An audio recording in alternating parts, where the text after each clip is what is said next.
Hi, I'm Ray Arcade. Welcome to my channel.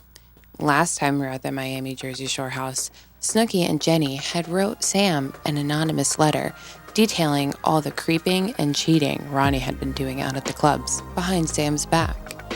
Sam was left with two questions. Who wrote the note, and was it all true?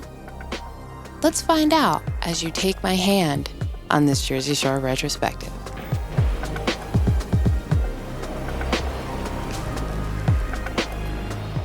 Today we are going over Season 2, Episode 6, called Not So Sure, and it premiered on September 2nd, 2010. The show opens on a drunk Snooki, acting like she's Goldilocks, deciding she wants to go from each of the boys' bed to see whose is the most comfortable.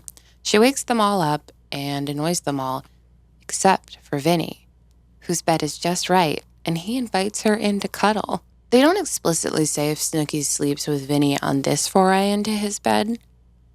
Foray. But the next morning, Snooki is describing Vinny's special little friend to Sammi.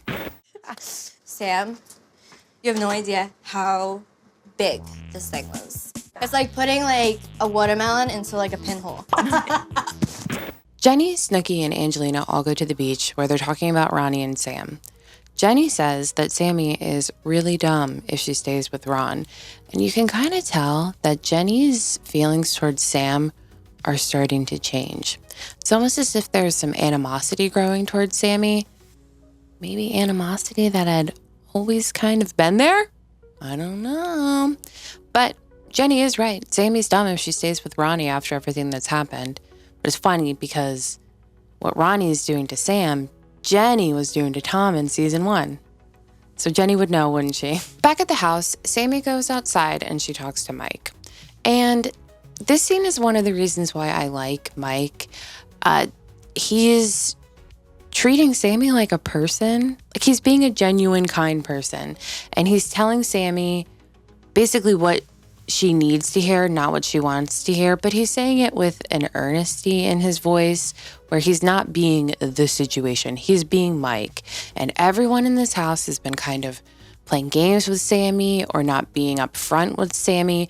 And Mike is the only person who looks her in the eye and just kindly tells her what the situation is, you know? He's just honestly trying to help Sam. And he says to her, "What are you doing? It's none of my business, you know what I mean? He's my boy, but, you know, it's very one-sided. I don't see how you don't see it. He's 100% wrong. You know what I mean? And he doesn't see that. No. You don't see that. He also all but confirms everything by saying, But it's coming to the point where, like, you look horrible. He's hooking up with whoever, and that whole thing with his ex-girlfriend, that's like the on a scale of 1 to 10 of what else happened, it's like a 3. He said he didn't hook up with anybody. All right. Well, it's not. If you saw it, you should tell me. What did the note say? He did. Okay. Well, whatever the note said. of course, no good deed goes unpunished, so this might come back to bite Mike in the ass later on. I guess we'll see. I also would like to take a second to explain how Confessionals worked in the Jersey Shore, because I was under the impression the talking head confessionals where it cuts to the cast members narrating over an event that had happened, I was under the impression those were recorded after everything had been filmed, and they were looking at raw footage and reacting in retrospect. That's not true. On the Jersey Shore, apparently they would pull cast members aside almost every day to get a reaction to something. So the talking heads were being filmed in real time. And the only reason I thought about this was because in the scene where Sammi's talking to Mike, she's wearing a pink tank top. She's very emotional in that scene about Ron.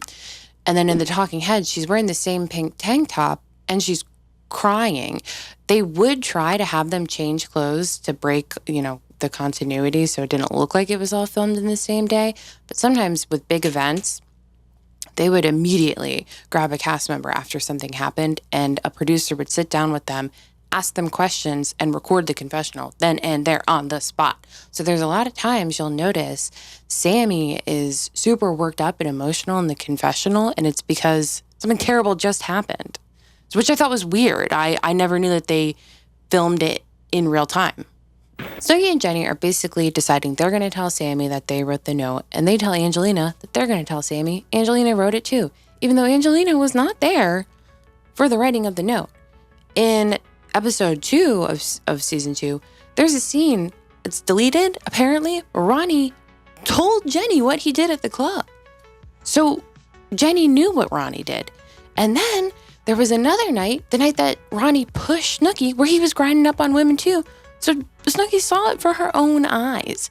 It's very weird that they're trying to paint it like Angelina fed them all the information about what Ronnie had been up to, when that's not true. I actually feel bad for Angelina. I feel like Snooki and Jenni are kind of rewriting history of how things came about and how information came out so that they can make Angelina the fall guy, right? Because they can be like, well, the note only exists because Angelina was telling us.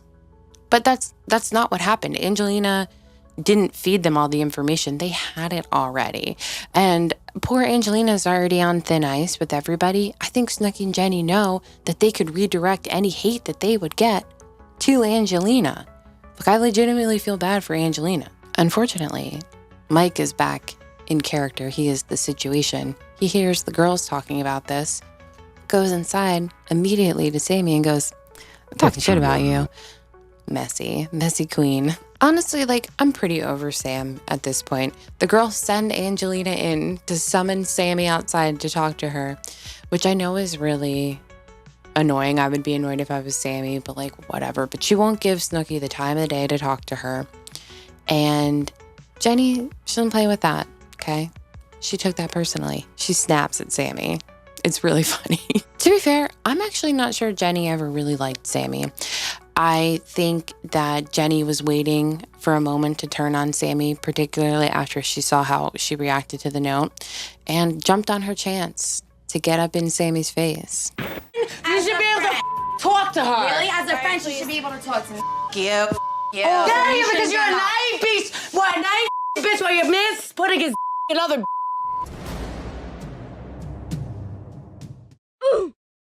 Oof. First of all, I think Mike's face sums up just perfectly how I felt when I heard her say that to Sammi. And she really does tell her how it is, huh? It's rough. I feel bad for Sammi because she looks devastated hearing all of her biggest fears be spoken out loud in such a harsh way. And then Ron's sitting there befuddled. He's like, huh? Like, what's going on? But this is the point where the main enemy, the focal point, becomes the note. Ron slips right under the radar. And suddenly, Sammy's biggest enemy is whoever wrote the note.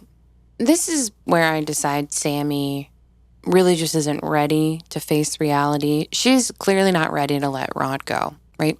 She has the note. The note is reality. She knows it is. Right? She has the note, the truth, and the people who know the truth. And she decides that she hates the truth, right? The note represents the God's honest truth in her eyes, and she does not want to face it. So it's easier for her to get mad at the harsh reality of things than at Ron, who is the problem, right? So the note and the people who wrote it, the problem. Ron, great. He's perfect. Don't worry about Ron. Don't worry about him. So Ron cops an attitude with Jenni because he says if she was a really good friend, she would have told Sammi the same night that he cheated on her. When she found out, she would have told her right away. Ron? Like, what? What a great point of view, Ron. You aren't the problem because you cheated. She's the problem because she didn't tell Sammi right away. Are you kidding me? Like, you put everybody in a weird position. You're a cheater. You're the problem. You are the problem. On top of all of that, there is a deleted scene where Jenni explicitly tells Sammi she should get tested because Ronnie's been fucking around with other girls. Don't let him find out this was made. Go get checked. I know that when you guys were single, and I know the girl that came out from Long Island, he slept with in the bathroom. And her two friends. And her two friends. How do you know? He told me. He also keeps yelling, I was single. Again, I want to emphasize you and me out there. Let's make sure we remember this so that Ron doesn't try to zap us with the men in black memory eraser thing. I am just a figment of your imagination.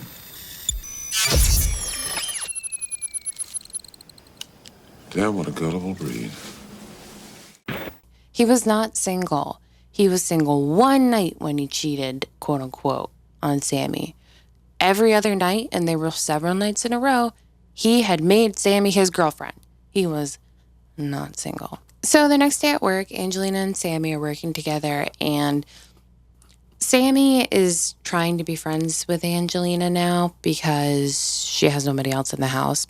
Angelina folds under zero pressure and tells Sammi that Jenni and Snooki wrote the note. Mike's sister Melissa comes and visits, and if you remember from season 1, her and Vinny hooked up then, so her and Vinny are back at the club, flirting, dancing, having a good time. Paulie gets annihilated at the club, and then him and Angelina are in a cab making out together. I guess they kissed and made up. Fun fact, Ronnie tells Paulie he should keep one foot hanging off the bed to stop the spins. I thought that was an old wives' tale, but apparently, according to the Google, it does help you orientate yourself by putting like a foot or a hand on the ground if you've got alcohol-induced vertigo.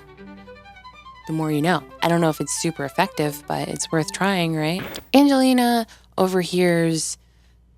this is so stupid. Angelina overhears Jenni on the phone talking to Tom, just explaining the night and saying that Paulie was really drunk. So Angelina runs to Sammi and Ronnie and says Jenni's talking shit about Paulie, which she wasn't. So Vinny interjects, and somehow Sam uses this as a reason to start a fight with Jenni.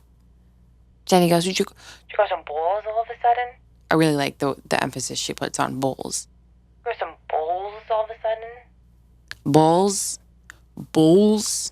You got some balls? She does call Sammi Jersey trash, which I take personal umbrage with. Don't add in that middle finger. And then Sammi hits us with the classic. Why do you like me? Because I came to you as a woman and told you about your man. That's the thing. Who wrote the note? You two.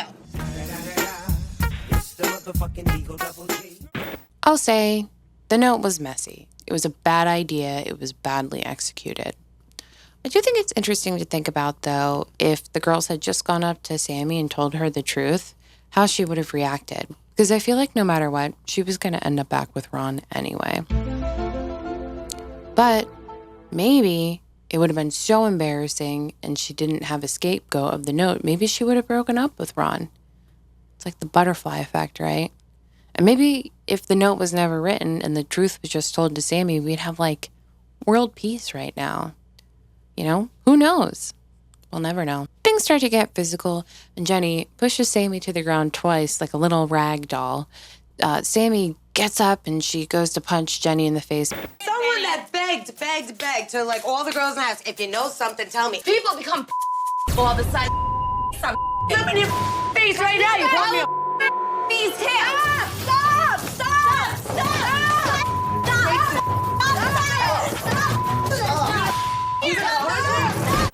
And that's where the episode ends. Will Jenni and Sammi continue to brawl it out? Will Sammi stay with Ronnie?